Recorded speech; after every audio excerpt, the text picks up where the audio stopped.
വലിയ ഒരു നരേഷൻ ഉണ്ടാക്കി ഡെവലപ്പാക്കി വരുന്നത് എന്താ വെച്ചാൽ പി വി അൻവർ ഒരു അഹങ്കാരിയാണ്, പി വി അൻവർ ഒരു ധിക്കാരിയാണ്, പി വി അൻവർ കൊടയിൽ ഒതുങ്ങാത്ത വടിയാണ്. ഇതാണല്ലോ ഇപ്പം നടന്നുകൊണ്ടിരിക്കുന്ന നരേഷൻ. അപ്പോൾ അതൊന്ന് വിശദീകരിക്കപ്പെടേണ്ടതുണ്ട്. വിശദീകരിക്കുന്നത് കേരളത്തിലെ പൊതുസമൂഹത്തിന് മുമ്പിലേക്കാണ്.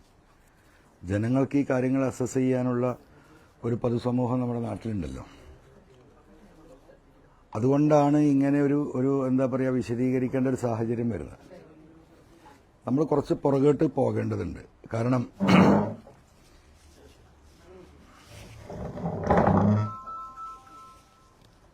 കാരണം 8-9 മാസം മുമ്പാണ് ഞാനുണ്ടായിരുന്ന ഒരു മുന്നണി സംവിധാനത്തിൽ നിന്ന് കേരളം നേരിടുന്ന വലിയ ചില പ്രതിസന്ധി, ജനങ്ങളുടെ ഇടയിലുള്ള ചില പ്രതിസന്ധികളും വരാനിരിക്കുന്ന ഗവൺമെന്റിലെ ADGP അജിത് കുമാർ അടക്കമുള്ള ഒരു വലിയ സംഘം, പോലീസിലെ ഒരു വിഭാഗം RSSുമായി കൂട്ടുചേർന്നുകൊണ്ട് കേരളത്തിൽ നടത്തിക്കൊണ്ടിരിക്കുന്ന ഒട്ടനവധി കാര്യങ്ങൾ, അതുമായി ബന്ധപ്പെട്ട വിഷയങ്ങൾ, ADGPയുടെയും അന്നത്തെ ജില്ലാ പോലീസ് സൂപ്രണ്ടായ സുജിത് ദാസിന്റെയും നേതൃത്വത്തിൽ എയർപോർട്ട് കേന്ദ്രീകരിച്ചുകൊണ്ട് നടക്കുന്ന കള്ളക്കടത്ത്, റിദാൻ ബാസിൽ കേസ്, കോഴിക്കോട് നഗരത്തിൽ നിന്ന് പച്ചാപ്പകൽ കാണാതായ മാമി, ഭരണരംഗത്തെ IAS, IFS, IRS തുടങ്ങിയ ലോബിയും കേന്ദ്ര RSS നേതൃത്വവുമായുള്ള ബന്ധം, ഇതായിരുന്നല്ലോ വിഷയം. ഇതെല്ലാം പറഞ്ഞുകൊണ്ടാണ്, പ്രതിഷേധിച്ചാണ് ഞാൻ LDFൽ നിന്ന് ഇറങ്ങി വരുന്നത്.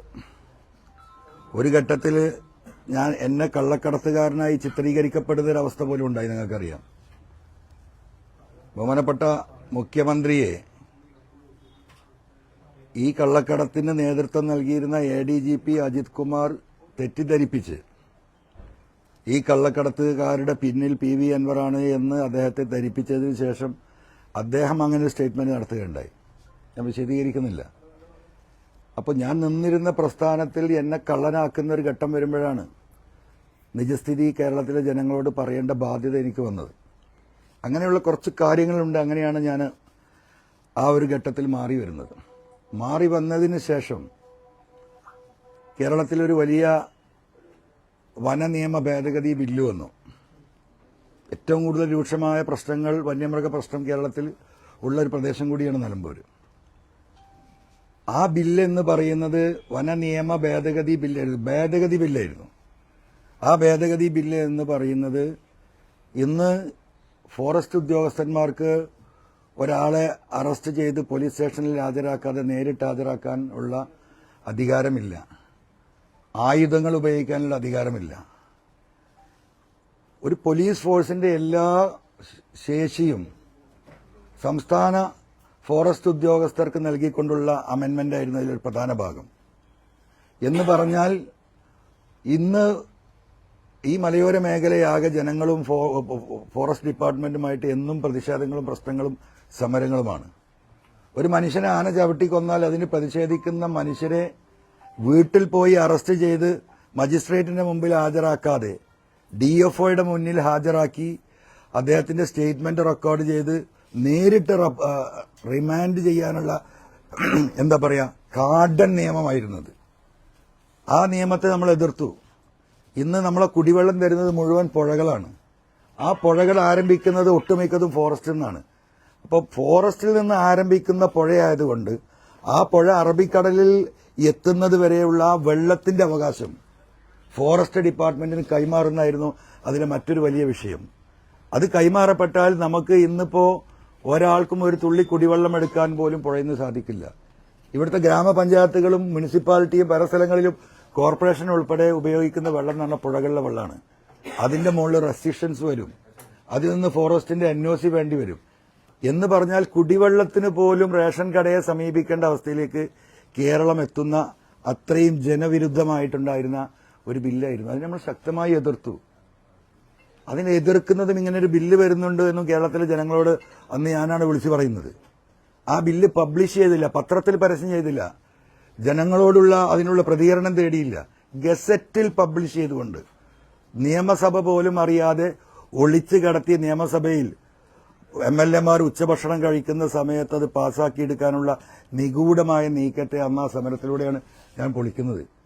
ആ സമരത്തിന്റെ ഭാഗമായിട്ട് നിലമ്പൂരിൽ എത്തുമ്പോഴാണ് DFO ഓഫീസുമായി ബന്ധപ്പെട്ട മണി എന്ന് പറയുന്ന സഹോദരന്, ആദിവാസി സുഹൃത്ത്, അന്നേ ദിവസമാണ് നിലമ്പൂരിൽ ചവിട്ടിക്കൊല്ലുന്നത്. അങ്ങനെയാണ് നമ്മൾ ഫോറസ്റ്റ് ഓഫീസ് ഉപരോധിക്കുന്നത്. ആ ഫോറസ്റ്റ് ഓഫീസ് ഉപരോധിച്ച ആ സമരത്തിൽ അവിടെ ഒരു പ്ലാസ്റ്റിക് സ്റ്റൂളും ഒരു ഗ്ലാസും പൊട്ടിയത് 550 രൂപയുടെ നഷ്ടമാണ്. അതിന്റെ പേരിൽ വലിയ അക്രമിയായി എന്നെ സ്വീകരിച്ച് രാത്രി 12 മണിക്ക് പോലീസ് ഈ വീട്ടിൽ നിന്നും എന്നെ അറസ്റ്റ് കൊണ്ടുപോയി ജയിലിലടച്ചത് നിങ്ങൾ കണ്ടതാണ്. നിങ്ങൾ കണ്ട വിഷയമാണ്. ജുഡീഷ്യറിയുടെ സത്യസന്ധതയോണ്ടും അവർ ഈ കാര്യങ്ങൾ വിലയിരുത്തിയത് കൊണ്ടുമാണ് എനിക്ക് അന്ന് ജാമ്യം കിട്ടിയത്. അല്ലെങ്കിൽ മാസങ്ങൾ എന്നെ ജയിലിലിടാനുള്ള പ്ലാനായിരുന്നു. ഈ വിഷയങ്ങളൊക്കെ ഞാൻ ഒറ്റയ്ക്ക് നേരിടുകയാണ്, നിങ്ങൾ മനസ്സിലാക്കണം. അത് കഴിഞ്ഞു വന്നു. അതിന്റെ മുമ്പ് ചേലക്കര തെരഞ്ഞെടുപ്പ് നടന്നു, പാലക്കാട് തെരഞ്ഞെടുപ്പ് നടന്നു. ഞങ്ങൾ ആ വിട്ടു വന്ന സമയത്താണ്. അങ്ങനെ ഈ തെരഞ്ഞെടുപ്പിൽ UDF-ന് പിന്തുണ കൊടുക്കണമെന്ന് പറഞ്ഞു. ഞങ്ങൾ കൂടിയാലോചനകൾ നടത്തി. പാലക്കാട് നമുക്കറിയാം വലിയ വിഷയമായിരുന്നു. സെക്കൻഡായി നിന്നിരുന്ന BJP-യാണ്. BJP-യുടെ കടന്നുവരവ് തടയണമെന്നത് നിർബന്ധമാണ്. ആ നിലക്ക് UDF-ന്റെ ആ റിക്വസ്റ്റ് നമ്മൾ അംഗീകരിച്ചു. ബഹുമാനപ്പെട്ട പ്രതിപക്ഷ നേതാവുമായിട്ട് തന്നെയാണ് ഞാൻ സംസാരിച്ചത്. അങ്ങനെ സംസാരിക്കുകയും അവിടെ പ്രവർത്തന രംഗത്തുണ്ടായിരുന്ന വോട്ട് ചോദിച്ച സ്ഥാനാർത്ഥിയായി മുന്നോട്ട് പോയിക്കൊണ്ടിരുന്ന മിൻഹാജ്, ഞങ്ങളവിടെ വലിയൊരു ജില്ലാ സമ്മേളനം, നിയമസഭാ മണ്ഡലത്തിലൊരു സമ്മേളനം വിളിച്ചു ചേർത്ത് പ്രകടനമായി വന്ന് പാലക്കാട് സ്റ്റേഡിയത്തിന്റെ ആ സൈഡിലുള്ള ഞങ്ങളുടെ പൊതുസമ്മേളനത്തിൽ വെച്ച് മിൻഹാജിനെ ഞങ്ങൾ പിൻവലിക്കുകയും UDF-ന് നമ്മൾ പിന്തുണ കൊടുക്കുകയും ചെയ്തു. അവിടെ വലിയ വോട്ടിനെ അവിടെ വിജയിച്ചു. ഞാൻ ആ വോട്ടിന്റെ അവകാശത്തിലേക്കൊന്നും പോകുന്നില്ല. എനിക്കെന്റെ ഈ നാടിനെ പോലെ തന്നെ ബന്ധമുള്ള നാടാണ് പാലക്കാട്. അതെല്ലാവർക്കും അതുമായി ബന്ധപ്പെട്ടവർക്ക് അറിയുന്നതാണ്. അവിടെ മിൻഹാജ് എന്ന് പറയുന്ന സ്ഥാനാർത്ഥിയുടെ അവിടുത്തെ പശ്ചാത്തലവും റാവുത്തർ ഫാമിലിയായിരുന്നു. ആ മുനിസിപ്പാലിറ്റിയിലെ ഏറ്റവും കൂടുതൽ മുസ്ലിം കമ്മ്യൂണിറ്റിയിലെ കേരളത്തിൽ തന്നെ ഏറ്റവും കൂടുതലുള്ള റാവുത്തർ സമുദായം താമസിക്കുന്ന സ്ഥലമാണ്. 4000 കുടുംബ വോട്ട് ഈ റാവുത്തർ ഫാമിലികളുടെ വോട്ടുള്ള സ്ഥലമാണ്. നമ്മൾ പിൻവലിച്ചു കൊടുത്തു, പിന്തുണ കൊടുത്തു. ഒറ്റ കാര്യമുള്ളൂ ഞാൻ അന്ന് പറഞ്ഞിരുന്നത്, ഈ സ്ഥാനാർത്ഥിയെ പിൻവലിച്ചു കഴിഞ്ഞാൽ ആ UDF-ന്റെ ഉത്തരവാദിത്തപ്പെട്ട തെരഞ്ഞെടുപ്പ് പ്രചരണ കമ്മിറ്റിയിൽ അദ്ദേഹത്തിന് ഉൾപ്പെടുത്തണം. ഏറ്റതായിരുന്നു. മിൻഹാജിനെ ഉൾപ്പെടുത്തിയില്ല എന്ന് മാത്രമല്ല, അദ്ദേഹത്തോട് പിന്നെ ഈ പറയുന്ന ലീഡർഷിപ്പിൽ ഒരാൾ പോലും മാന്യമായിട്ടൊന്ന് വിളിച്ചൊരു താങ്ക്സ് പോലും പറഞ്ഞിട്ടില്ല. 2-3 ദിവസം കഴിഞ്ഞപ്പോൾ മിൻഹാജും അവിടുത്തെ നമ്മളെ പ്രവർത്തകരും വിളിച്ച് വലിയ വിഷമം പറഞ്ഞു. ഞാൻ പറഞ്ഞു, സാറില്ല, നമ്മളൊരു നല്ല ഉദ്ദേശത്തിന് വേണ്ടിയിട്ടാണ്, നിങ്ങൾ മുന്നോട്ട് പോവുക. BJP അവിടെ അധികാരത്തിൽ വരാൻ പാടില്ല, മറ്റു കാര്യങ്ങൾ നമുക്ക് സെറ്റിൽ ചെയ്യാൻ കഴിയുമെന്ന് പറഞ്ഞു. അങ്ങനെ തെരഞ്ഞെടുപ്പ് മുന്നോട്ട് പോയി വലിയ വോട്ടിന് വിജയിക്കുകയാണ്. തെരഞ്ഞെടുപ്പ് ദിവസം പാലക്കാട് മുനിസിപ്പാലിറ്റിയിലെ ബൂത്തിലിരിക്കുന്ന UDF-ന്റെ പ്രവർത്തകർക്ക് മുഴുവൻ ബിരിയാണി വെച്ച് കൊണ്ടുപോയി കൊടുക്കുന്നത് ഈ പറയപ്പെടുന്ന സ്ഥാനാർത്ഥിയായിരുന്ന മിൻഹാജും പ്രവർത്തകരുമാണ്. അങ്ങനെ വോട്ടിംഗ് കഴിഞ്ഞു. ഞാൻ പറഞ്ഞു, റിസൾട്ട് വരുമ്പം നിങ്ങളെ വിളിച്ചവർ താങ്ക്സ് പറയും. റിസൾട്ട് വന്നതിന് ശേഷം പോലും ഒരു വാക്ക് മിൻഹാജിനോട് പറയാൻ ഒരാളുമുണ്ടായില്ല. അവസാനം മിൻഹാജ് അപമാനിതനായി എന്റെ പാർട്ടി വിട്ട് അദ്ദേഹം CPM പോയി ചേർന്ന പ്രവർത്തകരും. അതൊരു ഭാഗം. അത് കഴിഞ്ഞു വയനാട് പാർലമെന്റ് തെരഞ്ഞെടുപ്പ് വന്നു. നിരുപാധിക പിന്തുണ കൊടുത്തു നമ്മൾ. ഈ പാർലമെന്റ് മണ്ഡലത്തിൽ പ്രിയങ്ക ഗാന്ധിക്ക് വോട്ട് വർദ്ധിച്ചതിൽ ഏറ്റവും കൂടുതൽ വോട്ട് വർദ്ധിച്ചത് നിലമ്പൂർ മണ്ഡലത്തിലാണ്. ഇപ്പൊ UDF-ന്റെ സ്ഥാനാർത്ഥിയായ ഷൌക്കത്ത് തന്നെ പത്രസമ്മേളനത്തിൽ, അതിനുശേഷം നടന്ന സമ്മേളനത്തിൽ PV അൻവറിന്റെയും പ്രവർത്തകരുടെയും സാന്നിധ്യം ഈ വോട്ട് വർധനക്ക് കാരണമായി എന്ന് പറഞ്ഞാണ്. അവിടെ നമ്മൾ പിന്തുണ കൊടുത്തു. നമ്മളൊരു ബാർഗിങ്ങിനും അതിന്റെ അവകാശവാദത്തിനും പോയിട്ടില്ല. അത് കഴിഞ്ഞ് പനമരം പഞ്ചായത്ത് വയനാട്ടിൽ, ആ പനമരം പഞ്ചായത്തിൽ ബെന്നി എന്ന് പറയുന്ന സ്വതന്ത്രനായ പഞ്ചായത്ത് മെമ്പർ തൃണമൂൽ കോൺഗ്രസിൽ ചേരുകയും ബെന്നിയുമായി സംസാരിച്ച് ഒരു മെമ്പറുടെ ഭൂരിപക്ഷത്തിലുണ്ടായിരുന്ന ആ പഞ്ചായത്ത് മറിച്ച് UDF-ന്റെ കയ്യിലേക്ക് കൊടുത്തു. അതിനുശേഷം ബെന്നി ക്രൂരമായി മർദ്ദിക്കപ്പെട്ടു. 10ഓളം ദിവസം അവിടെ ആശുപത്രിയിൽ കിടന്നു. ഈ പറയുന്ന ഉത്തരവാദിത്തപ്പെട്ട ഒരാളും തിരിഞ്ഞു നോക്കിയിട്ടില്ല. അത് പി വി അൻവറിന്റെ നിലപാടാണല്ലോ. നിലപാട് വ്യക്തമാക്കട്ടെ എന്നല്ലേ പറഞ്ഞത്. പി വി അൻവർ വ്യക്തമാക്കിയ നിലപാടുകളെ കുറിച്ചാണ് ഞാൻ പറയുന്നത്. അത് കഴിഞ്ഞ് ഒരു മാസം കഴിയുമ്പോൾ ചുങ്കത്തറ പഞ്ചായത്ത് UDF ഭരണത്തിലായിരുന്നു, LDF ഭരണത്തിലായിരുന്നു. ആ പഞ്ചായത്തിലെ വൈസ് പ്രസിഡന്റ് തൃണമൂലിൽ ചേർന്ന് അവിശ്വാസം കൊണ്ടുവന്ന് UDF കൈകളിലേക്ക് എത്തിച്ചു. ഇതും നിലപാടല്ല. അപ്പോൾ നിങ്ങൾ ആ ക്രോണോളജി ഒന്ന് ആലോചിക്കണം. അത് കഴിഞ്ഞു. ഇപ്പോ UDF കൊടുത്ത കത്തിന് ഏകദേശം 4 മാസമായി. UDF ലീഡർഷിപ്പ് ഈ മാസം 2-ാം തീയതി കോഴിക്കോട് യോഗം ചേർന്ന് ഞാൻ കൊടുത്ത കത്തിനെ കുറിച്ച് ചർച്ച ചെയ്യുകയും ഞങ്ങളുടെ ആവശ്യം നമ്മളുമായി സഹകരിച്ചു പോകാൻ വേണ്ടി UDF നേതൃത്വം തീരുമാനിക്കുകയും ആ തീരുമാനിച്ച പ്രഖ്യാപനം ബഹുമാനപ്പെട്ട MM ഹസൻ അന്നത്തെ UDF കൺവീനർ എന്ന നിലക്ക് പത്രസമ്മേളനം വിളിച്ച് കോഴിക്കോട് പത്രക്കാരായ നിങ്ങളോട് പറയുകയും UDF ചെയർമാനായ VD സതീശന് ഈ കാര്യങ്ങൾ ഏൽപ്പിച്ചിട്ടുണ്ട്. 2 ദിവസം കൊണ്ട് PV അൻവറുമായി സംസാരിച്ച് ഈ ടേംസ് ആൻഡ് കണ്ടീഷൻസ് തീരുമാനിച്ച് ഞങ്ങൾ സഹകരിച്ച് മുന്നോട്ട് പോകാൻ അദ്ദേഹത്തെ ഏൽപ്പിച്ചിട്ടുണ്ട്. ഒരാഴ്ച കൊണ്ട് ഞങ്ങളത് പബ്ലിക്കായി അദ്ദേഹം അത് ഡിക്ലെയർ ചെയ്യുമെന്ന് പറഞ്ഞാണ്. അതിനുശേഷം ഒരു വിവരവുമില്ല, ഒരു കമ്മ്യൂണിക്കേഷനും ഇല്ല. പലതവണ അദ്ദേഹത്തെ ഫോണിൽ ബന്ധപ്പെടാൻ ശ്രമിച്ചിട്ട് എനിക്ക് കിട്ടിയിട്ടുണ്ടായിരുന്നില്ല.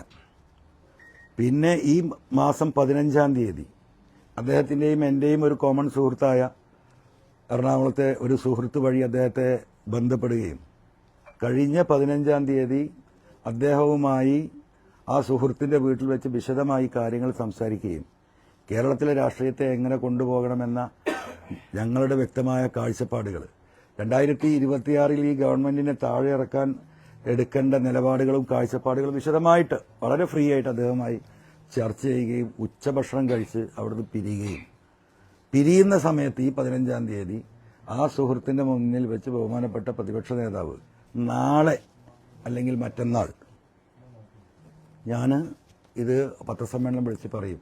ഞാൻ അദ്ദേഹത്തോട് പറഞ്ഞു, നിങ്ങൾ പത്രക്കുറിപ്പ് കൊടുത്താൽ മതി. അതല്ല, അത് ഞാൻ തന്നെ പറയണത് നല്ല രീതിയിൽ ആ കാര്യങ്ങൾ എക്സ്പ്ലെയിൻ ചെയ്യേണ്ടതുണ്ട്. അതുകൊണ്ട് ഞാൻ 2 ദിവസത്തിനുള്ളിൽ നാളെ അല്ലെങ്കിൽ മറ്റന്നാൾ എക്സ്പ്ലെയിൻ ചെയ്യുന്നു പറഞ്ഞു. പിന്നെ ഒരു വിവരമില്ല, എനിക്കൊരു വിവരം ഉണ്ടാവുന്നില്ല. ഞാൻ അതിനിടയിൽ അദ്ദേഹത്തെ കമ്മ്യൂണിക്കേറ്റ് ചെയ്യാൻ ശ്രമിക്കുന്നുണ്ട്. ഈ പറയുന്ന കോൺഗ്രസ് ലീഡർഷിപ്പുമായി ഞാൻ സംസാരിച്ചിട്ടുണ്ട്. ബഹുമാനപ്പെട്ട കുഞ്ഞാലിക്കുട്ടി സാഹിബാണ് ഈ വിഷയത്തിൽ ഞാനൊരു ഒറ്റയാൾ പോരാട്ടം നടത്തുമ്പോൾ നിങ്ങൾ ഒറ്റയ്ക്ക് പോരാടേണ്ട ആളല്ല, ഞങ്ങളൊക്കെ നിങ്ങളുടെ കൂടെയുണ്ട്, നമുക്ക് സഹകരിച്ച് പോകണം, വലിയ വിഷയങ്ങളാണ് നിങ്ങൾ ഉന്നയിച്ചിട്ടുള്ളത് എന്ന് പറഞ്ഞ് എന്നെ കണ്ട് സംസാരിക്കുകയും നിരന്തരമായി ഇത്തരം വിഷയങ്ങളിൽ ബന്ധപ്പെടുകയും ഈ UDF പ്രവേശനത്തിന് മുൻകൈ എടുക്കുകയും ചെയ്തത് ബഹുമാനപ്പെട്ട പാണക്കാട് തങ്ങളും കുഞ്ഞാലിക്കുട്ടി സാഹിബുമാണ് ഒരു ഭാഗത്ത്. അതിന്റെ ഭാഗമായിട്ടാണ് ഈ ഞാൻ മുൻ പറഞ്ഞ ചർച്ചകൾ മുഴുവൻ നടക്കുന്നത്. ആ കുഞ്ഞാലിക്കുട്ടി സാഹിബ് അടക്കം ഉൾപ്പെട്ട UDF യോഗത്തിലാണ് ഇങ്ങനെ ഒരു തീരുമാനം ഉണ്ടാവുന്നത്. പിന്നെ സ്ഥാനാർത്ഥിത്വവുമായി ബന്ധപ്പെട്ട വിഷയങ്ങളിൽ ഞാൻ എന്തിനാണ് രാജിവെച്ചത്? ഞാൻ രാജിവെച്ചതിലെ അന്നത്തെ പ്രധാന വിഷയം ഈ പറയുന്ന വനഭേദഗതി ബില്ലും അതോടൊപ്പം 2-3 കാര്യങ്ങൾ ഉയർത്തിയിട്ടാണ് ഞാൻ രാജിവെക്കുന്നത്. ജനങ്ങൾ നിലമ്പൂരിലെ പല വിഷയങ്ങളും തടസ്സപ്പെടുന്നു. ജനങ്ങൾ എന്തിനു വേണ്ടിയാണോ LDF വോട്ട് ചെയ്തത് ആ വിഷയങ്ങളിൽ ആ ഗവൺമെന്റിൽ നിന്ന് പല എതിരായ നടപടികളും ഉണ്ടാകുന്നു. മൂന്നാമത്തെ കാര്യം, വീണ്ടും LDF ഗവൺമെന്റ് തന്നെ അധികാരത്തിൽ വരാൻ പോകുന്നു. മൂന്നാമതും പിണറായി ഗവൺമെന്റ് വരുമെന്ന നരേഷൻ ഇവിടെ സൃഷ്ടിക്കപ്പെടാൻ ശ്രമിക്കുന്നു. അത് ശരിയല്ല. നിലമ്പൂരിലെ ഉപതെരഞ്ഞെടുപ്പിലൂടെ കേരളത്തിൽ LDF അല്ല അധികാരത്തിൽ വരാൻ പോകുന്നത്, UDF ആണ് അധികാരത്തിൽ വരാൻ പോകുന്നത് എന്ന ഒരു വോട്ടിംഗ് പാറ്റേണിലൂടെ കേരളത്തിലെ ജനങ്ങളെ ബോധ്യപ്പെടുത്താൻ, ഈ പിണറായി ഗവൺമെന്റിന്റെ അന്ത്യം കുറിക്കാൻ, അതിനല്ലേ ഞാൻ രാജിവെച്ചത്. ആ രാജിവെക്കുമ്പോൾ എന്താ വേണ്ടത്? എല്ലാവരും ഒരുമിച്ച് നിന്ന് ഒരു അഭിപ്രായ വ്യത്യാസവുമില്ലാതെ ഈ ലക്ഷ്യത്തിലേക്കുള്ള പ്രയാണമാണല്ലോ UDF ലീഡർഷിപ്പ് തീരുമാനമാക്കേണ്ടത്. അത് ചെയ്യുമെന്നല്ലേ സ്വാഭാവികമായിട്ടും നമ്മൾ കണക്കുകൂട്ടിയിട്ടുള്ളത്. അതിനുതകുന്ന ഒരു സ്ഥാനാർത്ഥിയാവണ്ടേ? ഷൗക്കത്തുമായി വ്യക്തിപരമായ അഭിപ്രായ വ്യത്യാസങ്ങളുണ്ട്. അത് ആ അഭിപ്രായ വ്യത്യാസമൊന്നും ഇപ്പോൾ നമ്മൾ ഏറ്റെടുത്ത ഒരു മിഷന് തടസ്സമേ അല്ല. നിങ്ങൾക്കറിയാം, ഇന്നലെ അദ്ദേഹം ഞാൻ ഒരുമിച്ചാണ് ചോർന്നത് ഒരു കല്യാണ വീട്ടിൽ വെച്ചിട്ട്. ഞങ്ങൾ അത്ര വല്ല എതിർപ്പുണ്ടെങ്കിൽ ആരെങ്കിലും തൊട്ടടുത്ത് പോയിരുന്ന ഭക്ഷണം കഴിക്കും. ഇഷ്ടംപോലെ സീറ്റ് അവിടെ അല്ലേ. അദ്ദേഹവുമായുള്ള വിഷയം വേറെയാണ്. അത് ഇവിടെ ഇപ്പം ചർച്ച ചെയ്യപ്പെടേണ്ടതല്ല. അത് ചർച്ച ചെയ്യപ്പെടേണ്ട ഘട്ടത്തിൽ അന്ന് നമുക്ക് ചർച്ച ചെയ്യാം. അത് ഇലക്ഷന് മുമ്പാവുമോ പിമ്പാവുമോ അത് ഉണ്ടാവുമോ എന്നൊക്കെ നമുക്ക് പിന്നെ നോക്കാം. ഇപ്പോൾ UDF നിർത്തിയ ഒരു സ്ഥാനാർത്ഥിയെ ഇനി എന്താ പറയുക, ഈ ചർച്ചകൾ നടക്കുമ്പോൾ അതിന്റെ മുകളിലൊരു ചർച്ചയിലേക്ക് ഞാൻ കിടക്കുന്നില്ല. അവിടെ എന്റെ വിഷയം ഒരാൾക്കും എതിർപ്പില്ലാത്ത ആ സമൂഹത്തിൽ നിന്ന്, നിലമ്പൂരിലെ പൊതുസമൂഹത്തിൽ നിന്ന് എല്ലാവർക്കും വോട്ട് ചെയ്യാൻ പറ്റുന്ന ഒരു സ്ഥാനാർത്ഥിയാണ്. സ്ഥാനാർത്ഥിയുടെ കുഴപ്പം കൊണ്ടൊരു വോട്ട് പോകരുന്ന വോട്ടാർക്ക് ആരുമാകട്ടെ. ഞാൻ പറഞ്ഞു, സ്ഥാനാർത്ഥിക്ക് ഒരു പ്രസക്തി ഇല്ല എന്ന് ഞാൻ പറഞ്ഞു 2-3 ദിവസം മുമ്പ്. നിങ്ങൾക്കറിയാം, അവിടെ ജനങ്ങളും ഈ പറയുന്ന LDF തമ്മിലെ പോരാട്ടാന്ന് പറഞ്ഞു. അപ്പോ ആ സ്ഥാനാർത്ഥിയുടെ ഒരു കുഴപ്പം കൊണ്ട്, അല്ലെങ്കിൽ അദ്ദേഹത്തിന്റെ എന്തെങ്കിലും പ്രയാസം കൊണ്ട് ഒരു വോട്ട് പോകരുതെന്ന് ഞാൻ ഉദ്ദേശിച്ചുള്ളൂ. ഇനിയിപ്പോൾ ഒരു വേറൊരു സ്ഥാനാർത്ഥിനെ തീരുമാനിക്കപ്പെടുമ്പോഴും ആ സ്ഥാനാർത്ഥിക്കും ചില പരിമിതികളൊക്കെ ഉണ്ടാവും. സ്വാഭാവികമാണ്, മനുഷ്യ സഹജമാണ്. അപ്പോൾ ഇപ്പോൾ എന്താ പറയുന്നത്, അൻവർ അധിക പ്രസംഗിയാണ്. ഞാൻ എവിടെയാണ് അധിക പ്രസംഗം നടത്തിയത്? സ്ഥാനാർത്ഥിയെ തീരുമാനിക്കപ്പെടുന്നത് വരെ എന്റെ ധാരണ എന്താ, പൊതുസമൂഹത്തിന്റെ ധാരണ എന്താ? UDFന്റെ സ്ഥാനാർത്ഥി ഉണ്ടാവും, മോശം ഉണ്ടാവില്ല. ഞാൻ വീട്ടിലേക്ക് കയറി വരുമ്പോൾ നിങ്ങൾ പുറത്ത് നിൽക്കുന്നുണ്ട്. നിങ്ങൾ ചോദിച്ചു ഷൗക്കത്തിനെ പ്രഖ്യാപിച്ചല്ലോ സ്ഥാനാർത്ഥിയായിട്ട്, എന്താ നിങ്ങളുടെ അഭിപ്രായം? എനിക്ക് വ്യക്തിപരമായ അഭിപ്രായ വ്യത്യാസമുണ്ട്, അത് ഞാൻ പറഞ്ഞു. അതെന്റെ വ്യക്തിപരമായ അഭിപ്രായ വ്യത്യാസം, അതില്ലാന്ന് എനിക്ക് പറയാൻ കഴിയില്ല. എനിക്ക് വളച്ചു പറയാനും തിരിച്ചു പറയാനും ഒന്നും സാധിക്കില്ല. ഇനിയിപ്പോ ഒരു വടിയാണ് അവിടെ UDF നിർത്തിയിട്ടുള്ളത്. ആ UDFന്റെ ഭാഗമാണെങ്കിൽ എനിക്കെന്താ പ്രയാസം? ആ UDFന്റെ ഭാഗമായി അതിനോടൊപ്പം നിൽക്കാൻ. ഇവിടെ വിഷയം ഈ ഗവൺമെന്റിനെ താഴെ ഇറക്കാനുള്ള ഒരു തെരഞ്ഞെടുപ്പ് റിസൾട്ട് ഒരു 25,000-30,000 വോട്ടിനോട് ജയിക്കുമെന്ന് ഞാൻ പറഞ്ഞു. അവിടെ തന്നെ ഞാൻ ഇപ്പോഴും നിൽക്കുന്നത്. അതിന് ഉതകുന്ന രീതിയിലെ കാര്യങ്ങൾ നടത്തണം. അപ്പൊ ഒരു സഹകരണ മുന്നണിയാക്കാന്ന് പറഞ്ഞു. അതിന് സമ്മതിച്ചു. സഹകരണ മുന്നണി അറിയാൻ നിങ്ങൾക്ക് അറിയാം. ബസ്സിലെ ആ സ്റ്റെപ്പിൽ കയറിയുന്ന ക്ലീനറെ കൂടെ നിന്ന് പോകണമെന്ന് മതി, പ്രശ്നമില്ല. നമ്മൾ ചെറിയ പാർട്ടിയല്ലേ, നമ്മൾ വളരെ ചെറിയ പാർട്ടിയാണല്ലോ. അതിനും നമ്മൾ സമ്മതിച്ചു. അതെങ്കിലും ഒന്ന് പൊതുസമൂഹത്തോട് പറയണ്ടേ? ഇന്നലെ അദ്ദേഹം പറഞ്ഞു അൻവർ വ്യക്തമാക്കട്ടെ. ഇത്രയും വ്യക്തമാക്കിയതാണല്ലോ, ഇനി എന്താ ഞാൻ വ്യക്തമാക്കേണ്ടത്? ഈ കഴിഞ്ഞ 3-4 മാസമായി ഒരു മനുഷ്യന്റെയും ഒരു പാർട്ടിയുടെയും എന്നെ വസ്ത്രാക്ഷേപം നടത്തിയിട്ട് എന്താ തെരുവിലേക്ക് വിട്ടിരിക്കുക അല്ലേ? ഇന്നലെ എന്താ ചെയ്തത്? വസ്ത്രാക്ഷേപം നടത്തി തെരുവിൽ വിട്ട് എന്റെ മുഖത്തേക്ക് ചളിവാരി എറിയണം. അത് കാണുന്നുണ്ടല്ലോ എല്ലാം. ഇന്നലെ അദ്ദേഹത്തിന്റെ തീരുമാനം എന്താ? എന്നെ ദയാവാദത്തിന് വിട്ടിരിക്കുകയാണ്. ദയാവാദം. എന്ത് തെറ്റാ ഞാൻ ചെയ്തത്? അതും കൂടെ ഒന്ന് വിശദീകരിക്കണ്ടേ?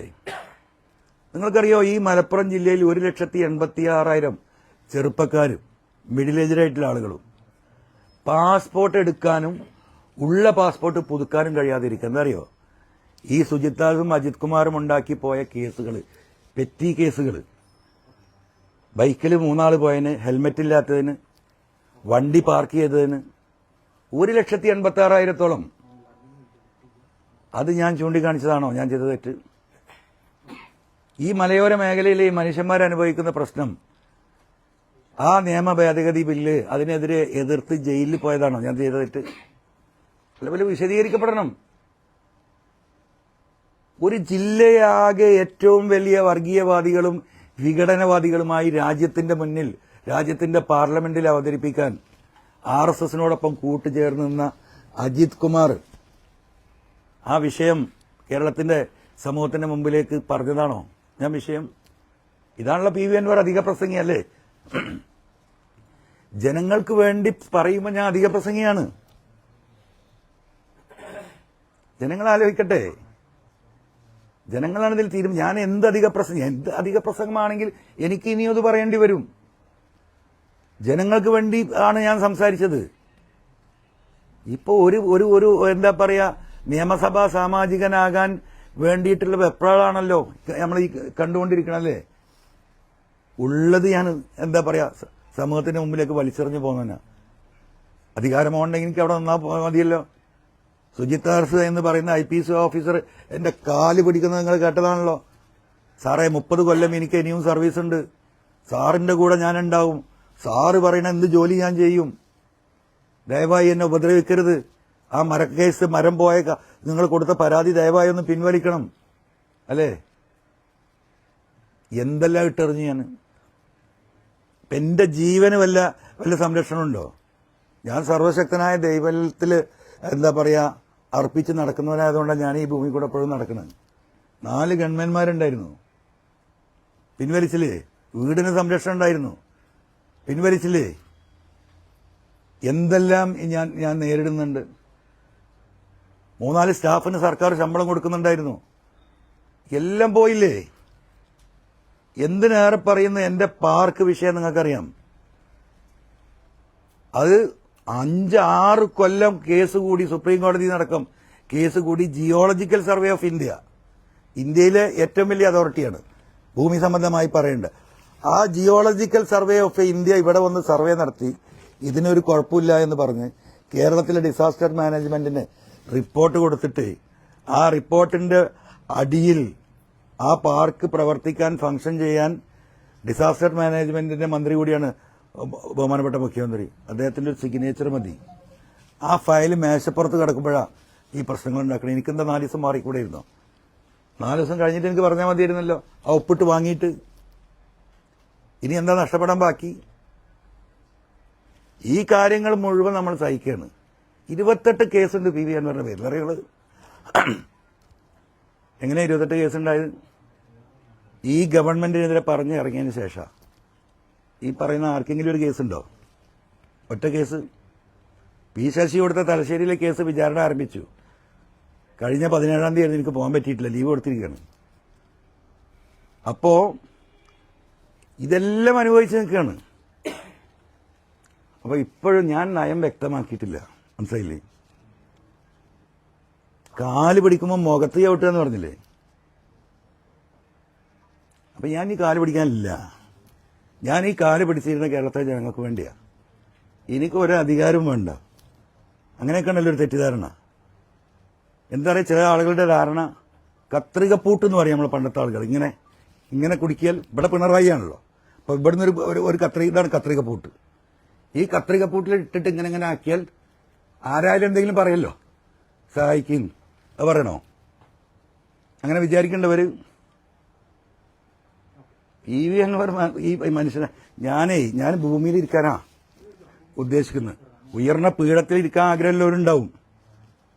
ആ പീഠത്തിന് ചവിട്ട് കൊടുത്ത് ഇറങ്ങിപ്പോന്നവനാ ഞാൻ. അല്ലേ?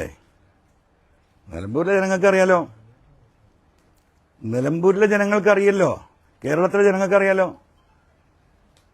ഞാൻ ഈ പറയുന്ന ആശയത്തിന്റെ പിന്നിൽ ലക്ഷക്കണക്കിന് ആളുകളുണ്ട്. അവരെ നിങ്ങൾ കാണൂല. അവരെ പോളിംഗ് ബൂത്തിൽ എത്തുമ്പോഴേ കാണുള്ളൂ. അവർ പ്രാർത്ഥനയിൽ അവർക്ക് മിണ്ടാൻ കഴിയില്ല. കാരണം അവർ ആശ്രിതരാണ്. ജീവിതത്തിന്റെ അറ്റം മുട്ടിക്കാൻ പ്രയാസപ്പെടുന്ന പാവപ്പെട്ട മനുഷ്യരാണ്.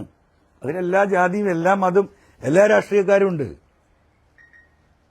അവരുടെ പ്രാർത്ഥനയും എന്താ പറയാ അവരുടെ മാനസിക സപ്പോർട്ടാണ് മുന്നോട്ട് പോകുന്നത്.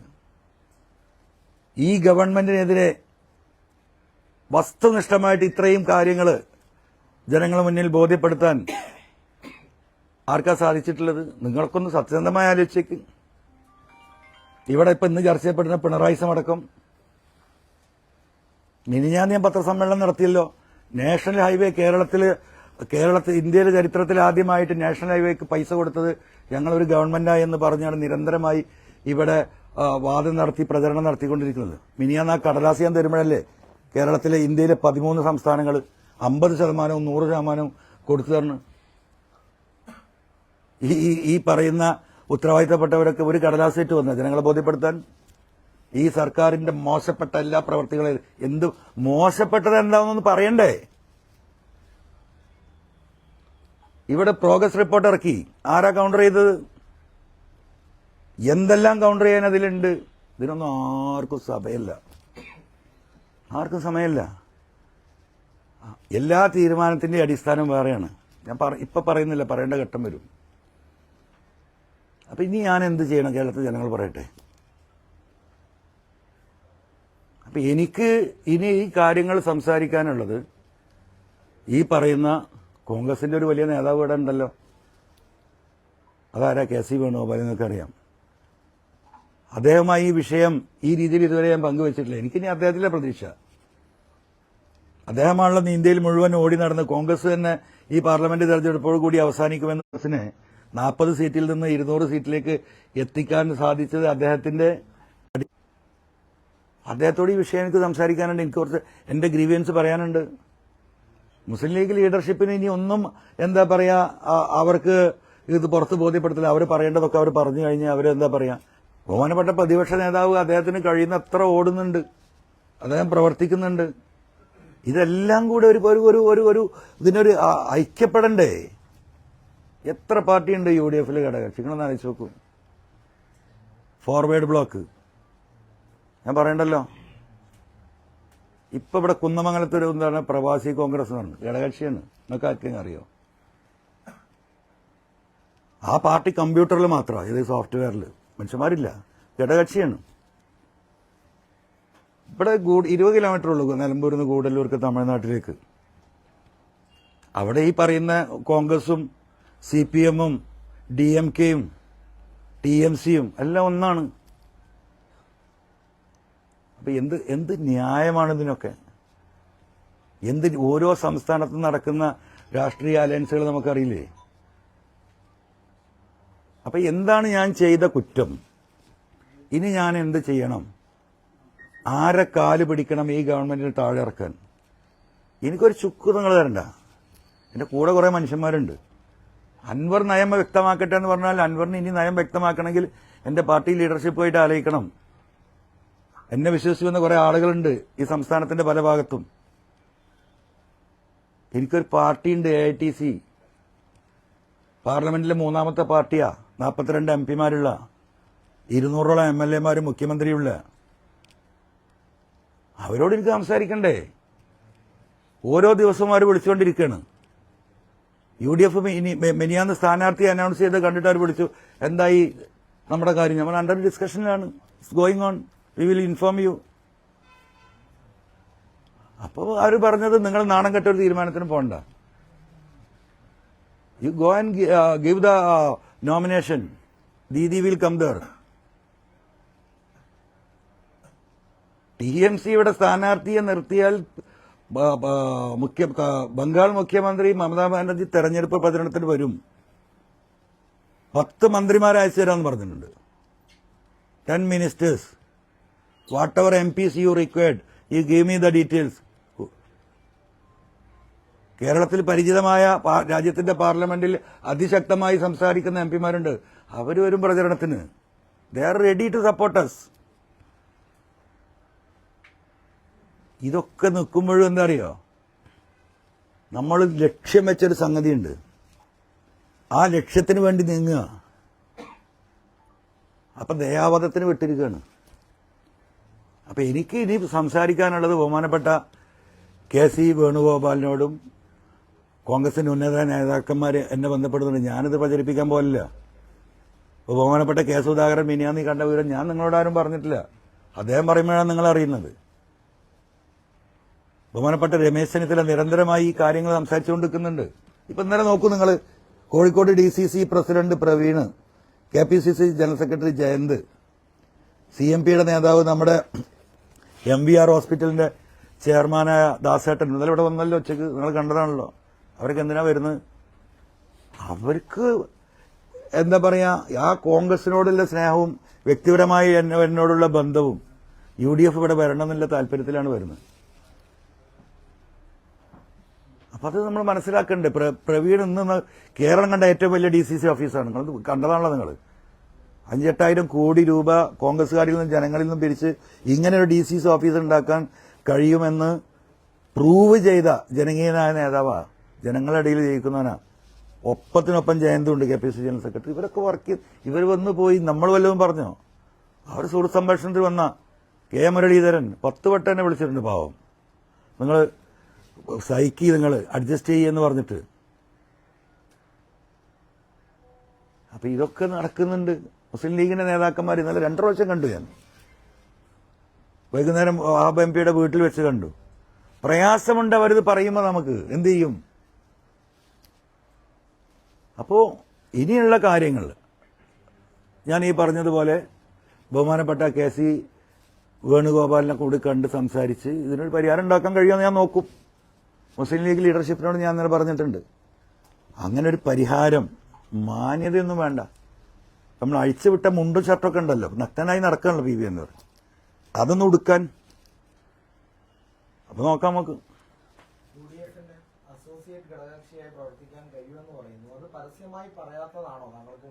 അതല്ലേ ഈ കാര്യമൊക്കെ പറഞ്ഞില്ലേ എന്റെ പൊന്നരുണെ, കത്തടക്കം കൊടുത്തില്ലേ? നീ എന്താ നിലപാട് വ്യക്തമാക്കാൻ എന്താ ബാക്കി? ഞാൻ മലയാളം ഇപ്പൊ ഈ പറഞ്ഞത്. ഏത് മുന്നണിയില്? അതിനല്ലേ കത്ത് കൊടുത്ത് കാത്തു നിൽക്കണ മാഷേ. രമേശ് വിളിക്കുന്നു, സുധാകരൻ വിളിക്കുന്നു, ഇവരൊക്കെ കോൺടാക്ട് ചെയ്തു. പക്ഷെ VD സതീശൻ മാത്രം താങ്കളെ ബന്ധപ്പെടുന്നില്ല എന്നാണ് പറഞ്ഞിരിക്കുന്നത്. താങ്കൾ പലതവണ അദ്ദേഹത്തെ ഞാനൊന്ന് ചോദിക്കട്ടെ, അദ്ദേഹത്തെ ആണല്ലോ UDF ചുമതലപ്പെടുത്തിയിട്ടുള്ളത് എന്നോട് സംസാരിക്കാൻ. അപ്പം എന്നോട് അദ്ദേഹം സംസാരിച്ചിട്ടുണ്ട്. ആ സംസാരിച്ച കാര്യം പുറത്തു പറയണ്ടേ? അതിനാണല്ലോ അദ്ദേഹത്തെ ഡിക്ലെയർ ചെയ്യാനുള്ള അദ്ദേഹത്തെ ഏൽപ്പിച്ചത്. ഈ നിമിഷം വരെ ഇല്ലല്ലോ. ഒരുപാട് കാര്യം മണ്ഡലത്തിലുണ്ടെന്ന് പറഞ്ഞു. എല്ലാവർക്കും അറിയേണ്ട ഒരു കാര്യം, താങ്കൾ നിലമ്പൂരിൽ മത്സരിക്കുന്നു. അതൊക്കെ അത് 2 ദിവസം കഴിഞ്ഞിട്ടേ പറയാൻ പറ്റുള്ളൂ. ഞങ്ങളുടെ നാളെ സ്റ്റേറ്റ് എക്സിക്യൂട്ടീവ് ഉണ്ട്, മറ്റന്നാള് സ്റ്റേറ്റ് കമ്മിറ്റി ഉണ്ട്. അതിലെ തീരുമാനം, അതിന്റെ മുമ്പ് ഈ പറയുന്ന കേസുമായി ബന്ധപ്പെടാൻ ഞാൻ പരിശ്രമിക്കുന്നുണ്ട്. കേസിൽ പ്രതീക്ഷയുണ്ട്. കേസിൽ പ്രതീക്ഷ ഇല്ലാതിരിക്കുന്നത് എങ്ങനെയാ? ഈ ഇന്ത്യയിലെ മുഴുവൻ പാർട്ടി വിഷയങ്ങൾ മുഴുവൻ സെറ്റിൽ ചെയ്ത് കോൺഗ്രസിനൊരു മുഖം ഉണ്ടാക്കി കൊടുത്തു അദ്ദേഹം, അല്ലേ? അദ്ദേഹത്തിന് നല്ല ലീഡർഷിപ്പ് ക്വാളിറ്റി ഉണ്ടല്ലോ. അദ്ദേഹത്തിന് പ്രതീക്ഷയുണ്ട്, അദ്ദേഹമായിട്ട് സംസാരിക്കും. ഇല്ല, ഈ വിഷയവുമായി ബന്ധപ്പെടാൻ കഴിഞ്ഞില്ല. ഇല്ല, ഞാനിപ്പോ ശ്രമിക്കുന്നു. ഞാൻ അത് കഴിഞ്ഞിട്ട് അദ്ദേഹത്തെ ബന്ധപ്പെടാൻ ശ്രമിക്കുള്ളൂ. അദ്ദേഹത്തെ ബന്ധപ്പെടാൻ എനിക്കൊരു പ്രയാസമില്ല. ഇപ്പൊ ഈ പറയുന്നത് പോലെ രമേശ് ചെന്നിത്തല യൂത്ത് കോൺഗ്രസിന്റെ സംസ്ഥാന പ്രസിഡന്റ് ആകുമ്പോഴാണ് ഞാൻ സംസ്ഥാന ജില്ലാ വൈസ് പ്രസിഡന്റ് ആവുന്നത്. KCയുടെ കൂടെ 5 വർഷം ഞാൻ യൂത്ത് കോൺഗ്രസിന്റെ മലപ്പുറം ജില്ലാ വൈസ് പ്രസിഡന്റ് ആയിട്ടുണ്ട്. അന്ന് അദ്ദേഹം സ്റ്റേറ്റ് പ്രസിഡന്റാ. അദ്ദേഹം KSU സ്റ്റേറ്റ് പ്രസിഡന്റ് ആകുന്ന സമയത്ത് KSU എന്താ പറയുക, മമ്പാട് കോളേജുമായി ബന്ധപ്പെട്ട് അദ്ദേഹത്തോട് നിൽക്കുന്നുണ്ട്. അദ്ദേഹത്തിന് നല്ല ഇവരോടൊക്കെ ഉള്ള നല്ല സൗഹൃദം ഉള്ള വ്യക്തി തന്നെയാണ് ഞാൻ. എനിക്ക് എന്താ പറയാ, പ്രതിപക്ഷ നേതാവുമായിട്ടുള്ള പൊളിറ്റിക്കൽ ബന്ധം വളരെ കുറവാണ്. കാരണം അദ്ദേഹം 2001 MLA ആയിട്ട് വരുന്നത്. നമ്മൾ 2004, 2005 കൂടിയിട്ട് എന്തായി, DICയും ബാക്കിയുള്ളതായിട്ട് അവിടുന്ന് പോരുന്നുണ്ട്. അപ്പം 80 തൊട്ട് 2001 വരെയല്ലേ 20 കൊല്ലത്തെ ആ കാലഘട്ടത്തിലുള്ള ബന്ധങ്ങളാണ്. അന്ന് അദ്ദേഹം സജീവ രാഷ്ട്രീയത്തിലില്ല. അദ്ദേഹം 2001 തെരഞ്ഞെടുപ്പോട് കൂടിയിട്ടാണ് പ്രധാന രാഷ്ട്രീയത്തിലേക്ക് വരുന്നത്. ആ സമയമാകുമ്പോഴേക്കും എന്തായി, നമ്മൾ ഇപ്പുറത്ത് എത്തിയിട്ടുണ്ട്. അല്ല, അതിനി UDF തീരുമാനിക്കട്ടെ, നമുക്ക് നോക്കാം. UDFനും അതുപോലെ തന്നെ ആര്യാട് ചോക്കത്തിന് പിന്തുണ പ്രഖ്യാപിക്കട്ടെ, പരസ്യമായി പിന്തുണ പ്രഖ്യാപിക്കട്ടെ. അപ്പോൾ അതിനുശേഷം മുന്നിലെ പ്രവേശനമായി അല്ല, അത് ഞാൻ KCയെ സംസാരിക്കട്ടെ. ഇപ്പം രമേശ് ചെന്നിത്തലയും കെ സ്വാമിനോടൊപ്പം നിരന്തരം സംസാരിക്കുന്നു പറയുന്നു.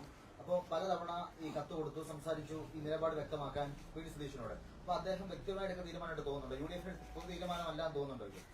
ആര്? VD സതീശൻ ഇപ്പൊ പറയുന്നില്ല. അല്ല, അതിനെ പറ്റിയൊന്നും ഞാൻ പറയാനില്ല. എനിക്ക് ഇനി ബഹുമാനപ്പെട്ട KCയെ കണ്ടതിന് ശേഷമേ അതിനെക്കുറിച്ച് ഞാൻ കമന്റ് ചെയ്യുള്ളൂ. അല്ല, മത്സരിക്കാൻ നോമിനേഷൻ കൊടുക്കാൻ 2-ാം തീയതി വരെ സമയമുണ്ടല്ലോ. ദേശീയ കോൺഗ്രസ് നേതൃത്വം പറയുന്നത് തൃണമൂൽ ദേശീയ തരത്തിലുള്ള പ്രശ്നങ്ങളാണ് ഇവിടെ ഘടകകക്ഷിയാക്കുന്നതിനുള്ള ബുദ്ധിമുട്ട് എന്നാണ്. ആ ഒരു സാഹചര്യം ഇങ്ങനെ നിൽക്കുമ്പോൾ പിന്നെ ഇതെങ്ങനെ പരിഹരിക്കാൻ പറ്റും? അത് KCയായിട്ട് സംസാരിക്കാമല്ലോ. അതാണല്ലോ ഇപ്പൊ ഞാൻ പറഞ്ഞത്.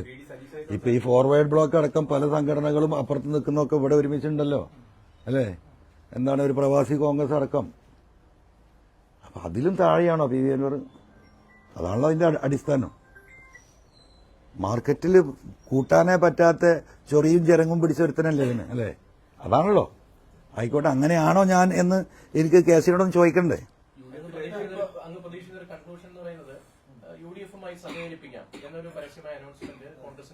അതൊക്കെ ഞാൻ KC ഇനി ആ കാര്യത്തിൽ എനിക്ക് എന്തെങ്കിലും ഫൈനലായിട്ടുള്ളൊരു ഡിസിഷൻ എടുക്കണമെങ്കിൽ KCയുമായി സംസാരിച്ചതിന് ശേഷമേ ഞാൻ അതിന്റെ മുകളിൽ തീരുമാനം എടുക്കും. ഈ 15-ാം തീയതി വി ഡി സതീശനുമായി കൂടിക്കാഴ്ച നടത്തി നാളെ അല്ലെങ്കിൽ മറ്റന്നാൾ തന്നെ ഒരു പ്രഖ്യാപന ഡിക്ലറേഷൻ നടത്താമെന്ന് വി ഡി സതീശന് ഉറപ്പ് നൽകിയെന്ന് പറയുന്നു.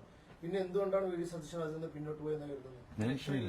ഞാൻ പറഞ്ഞു വിശദീകരിക്കാൻ, അത് വിശദീകരിക്കേണ്ട ഘട്ടം ചിലപ്പോൾ വരും, ചിലപ്പോൾ വരും. മനസ്സിലായോ? എങ്ങനെ ഷൗക്കത്ത് സ്ഥാനാർത്ഥിയായി എന്നും എന്തുകൊണ്ട് സ്ഥാനാർത്ഥിയായി എന്നും PV അൻവറിനെ ഡിക്ലെയർ ചെയ്യാത്ത എന്താണെന്നൊക്കെ എനിക്കറിയാം. ഞാനിത് പറഞ്ഞ് കുളങ്ങരക്കാൻ നിൽക്കുന്നില്ല. വസ്തുതകൾ വെച്ചിട്ട് ഞാൻ സംസാരിക്കും കേരളത്തിലെ ജനങ്ങളോട്. ഇപ്പം എന്താണെന്നറിയോ, അത് നമ്മൾ ചെയ്യുന്നത് ശരിയല്ല. കേരളത്തിലൊരു പൊതുസമൂഹം ഈ ഗവൺമെന്റിനെ താഴെ ഇറക്കാൻ വേണ്ടിയിട്ട് പട്ടിണി കിടന്ന് പണിയെടുക്കുന്ന മുസ്ലിം ലീഗിന്റെ പ്രവർത്തകരും കോൺഗ്രസിന്റെ പ്രവർത്തകരും മറ്റു സംഘടനാ പ്രവർത്തകരും ഇവിടെ ഉണ്ട്. അവർ വലിയ നിരാശയിലും വേദനയിലാണ്. അവരുടെ നെഞ്ചത്ത് ചവിട്ടാൻ ഞാൻ ഇപ്പില്ല. അതിന് വില കൽപ്പിക്കുന്നവനെ ഞാൻ സാധാരണക്കാരായ പ്രവർത്തകർക്ക്, UDFന്റെ പ്രവർത്തകർക്ക്. അതുകൊണ്ട് ഞാൻ ഇപ്പോൾ ഒന്നും ഞാൻ പറയുന്നില്ല. പറയേണ്ട ഘട്ടം വന്നാൽ എന്തുകൊണ്ടാണ് ഷൗക്കത്ത് സ്ഥാനാർത്ഥിയാവരുത് എന്ന് ഞാൻ പറഞ്ഞതും അതിന്റെ പ്രത്യാഘാതം എന്താണെന്നും എങ്ങനെയാണ് സ്ഥാനാർത്ഥി ആയതെന്നും ബഹുമാനപ്പെട്ട പ്രതിപക്ഷ നേതാവിനെ ആരാണ് പറ്റിച്ചതെന്നും അതെങ്ങനെയാണ് പറ്റിച്ചതെന്നും ഒക്കെ പറയേണ്ട ഒരു ഘട്ടം വരുമ്പോൾ നോക്കാം. ഇത് പ്രതിപക്ഷ നേതാവ് മാത്രമല്ല, ഇതിലൊക്കെ ഒരു ഒറ്റ മിനിറ്റ് ഞാൻ എന്താ, ഇത് ഒരു പ്രതിപക്ഷ നേതാവ് ഒരു കുറ്റക്കാരനാവുന്ന അവസ്ഥയിലേക്ക് കാര്യങ്ങൾ പോകണ്ട. അദ്ദേഹം ഇതിൽ പൂർണ്ണമായും കുറ്റക്കാരനെന്നുള്ള അഭിപ്രായം എനിക്കില്ല. അദ്ദേഹത്തെ ഈ കുഴിയിൽ കൊണ്ടുപോയി ചാടിച്ച 1-2 ആളുകളുണ്ട്. മനസ്സിലായില്ലേ? അത് ചർച്ച ചെയ്യപ്പെടേണ്ട ഒരു മേഖല വരുമ്പോൾ ഞാൻ നിലമ്പൂരിലെ ജനങ്ങളോട് പറയുന്നു, നിലമ്പൂരിലെ ജനങ്ങൾക്ക് എന്നെ വേണ്ടെങ്കിൽ വേണ്ട, ഈ സാധുക്കൾക്ക് വേണ്ടി, ഈ മനുഷ്യർക്ക് വേണ്ടി, ഈ സമൂഹത്തിന് വേണ്ടിയിട്ട്, ഈ സമുദായത്തിന് വേണ്ടി സംസാരിച്ചിട്ടാണല്ലോ ഈ കോലത്തിൽ ഞാനായത്. ആ ജനങ്ങളോടാണ് എനിക്ക് ഇനിയും സംസാരിക്കാനുള്ളത്. അങ്ങനെ ഒരു ഘട്ടം വരുമ്പം പറയും, അത് ജനങ്ങൾ തീരുമാനിച്ചോട്ടെ.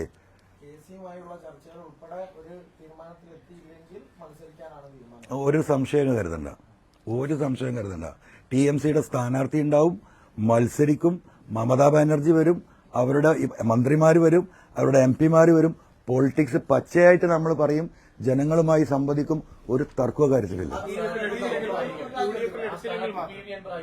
അല്ല, UDF എടുത്തില്ലെങ്കിൽ മാത്രമല്ല, KC-യുമായി സംസാരിച്ചതിന് ശേഷം ബഹുമാനപ്പെട്ട KC എന്ത് തീരുമാനമെടുക്കുന്നു, ഞങ്ങളോട് നീതി പുലർത്തുകയാണെങ്കിൽ, അതല്ല ചൊറി പിടിച്ച അൻവറിനെ വേണ്ട എന്നാണ് അവരുടെ തീരുമാനമെങ്കിൽ ഞാൻ ജനങ്ങളിലേക്ക് ഇറങ്ങും, ജനങ്ങളോട് പറയും. പൊന്നാര മാഷേ, ഇതല്ലേ ഈ പറയുന്നത്? നിങ്ങൾ ഈ പറഞ്ഞെന്നെ പറയിക്കല്ലേ? കേസിനെ കണ്ടിട്ടത് പറയുന്നില്ലേ? തന്നിരുന്നു. നിങ്ങൾ ആരെയും സ്ഥാനാർത്ഥിയാക്കി നിങ്ങളുടെ നിലപാടിൽ ഉറച്ചു നിൽക്കല്ലേ? പബ്ലിക്കിന്റെ ഇടയിൽ ഞങ്ങൾക്ക്, കോൺഗ്രസിന്റെ ഇടയിൽ ഞങ്ങൾക്ക് പ്രശ്നമുണ്ട്. നിങ്ങൾ ഡിക്റ്റേറ്റ് ചെയ്ത പോലെയായി. ഞാൻ ഒരിക്കലും അങ്ങനെ ഉദ്ദേശിച്ചല്ല, പക്ഷെ അങ്ങനെ ആയിപ്പോയി. അങ്ങനെയാണല്ലോ ഇപ്പം ഇന്നത്തെ നമ്മളെ സോഷ്യൽ മീഡിയയും സംവിധാനങ്ങളും. അതുകൊണ്ടാണ് ഞാൻ ആവർത്തിച്ച് ഞാൻ പറഞ്ഞുകൊണ്ട് ആരെ തീരുമാനിച്ചാലും ഞാൻ പിന്തുണക്കുമെന്ന്. പക്ഷേ കോൺഗ്രസ് നേതാക്കളിൽ പലരും തന്നെ പറയുന്നത്, ഈ യോഗത്തിലൊക്കെ പറഞ്ഞതും ഔട്ട്സ്പോക്കൺ ആണ് ഈ PV അൻവർ. അല്ല, ഔട്ട്സ്പോക്കണിന്റെ കാര്യം ഇപ്പം വിശദീകരിച്ചല്ലോ അല്ലെ? I M an outspoken person, I M speaking for the public. അതാണല്ലോ പ്രശ്നം. ജനങ്ങൾക്ക് വേണ്ടി സംസാരിക്കുന്ന ആളാണ് എന്റെ പ്രശ്നം. അപ്പൊ ഞാൻ ഔട്ട്സ്പോക്കൺ ആണെന്നുള്ളൊരു നരേഷൻ ആരാ ഉണ്ടാക്കി വെക്കുന്നത്? നമ്മൾ ഈ പറയുന്ന ഗവൺമെന്റിനെതിരെ പറയാൻ പാടില്ല, ചില കാര്യങ്ങൾ മിണ്ടാൻ പാടില്ല. ജനങ്ങൾ എന്ത് സഹിച്ചാലും ഒരു അഡ്ജസ്റ്റ്മെന്റ് രാഷ്ട്രീയം അതെനിക്ക് സാധിക്കുന്നില്ല. അതാണ് എന്റെ പ്രശ്നം. Yes, I M A outspoken person. പക്ഷെ അത് മുന്നണിക്കുള്ളിൽ ഒതുങ്ങുമോ? പണ്ട് PC ജോർജിന്റെ ഒക്കെ അനുഭവം UDF-നുള്ളതാണ്. PC ജോർജ് അത് വിട് നിങ്ങൾ. PC ജോർജ് ഞാൻ എന്താ കുറെ കാലമായി നിങ്ങൾ PC ജോർജ് അവര് ഞാനിട്ട് എന്താ ബന്ധം? അല്ലെ, എന്താ ബന്ധം നിങ്ങൾ പറ. ഞാൻ സംസാരിക്കുന്ന ജനങ്ങൾക്ക് വേണ്ടിയിട്ടാ. PC ജോർജ് സംസാരിക്കുന്ന അവന്റെ കാര്യ. അല്ല, അതൊക്കെ ഇപ്പൊ ഇങ്ങനെ പറയാൻ പറ്റുമോ നിങ്ങളോട്? ഇനി വേറെ ക്വസ്റ്റ്യൻസ് ഉണ്ടെങ്കിൽ നിർത്തുന്നു. ഞാൻ ഒറ്റ കാര്യം ഞാൻ കൺക്ലൂഡ് ചെയ്യാണ്. ബഹുമാനപ്പെട്ട KC വേണുഗോപാലിൽ ഞാൻ പ്രതീക്ഷ അർപ്പിക്കുന്നു. UDFന്റെ ഘടകകക്ഷി നേതാക്കളിൽ ഞാൻ പ്രതീക്ഷ അർപ്പിക്കുന്നു. കോൺഗ്രസിന്റെ മുതിർന്ന നേതാക്കളിൽ ഞാൻ പ്രതീക്ഷ അർപ്പിക്കുന്നു. ആ UDF സംവിധാനത്തിന്റെ ലീഡർഷിപ്പിൽ ഞാൻ പ്രതീക്ഷ അർപ്പിക്കുന്നു.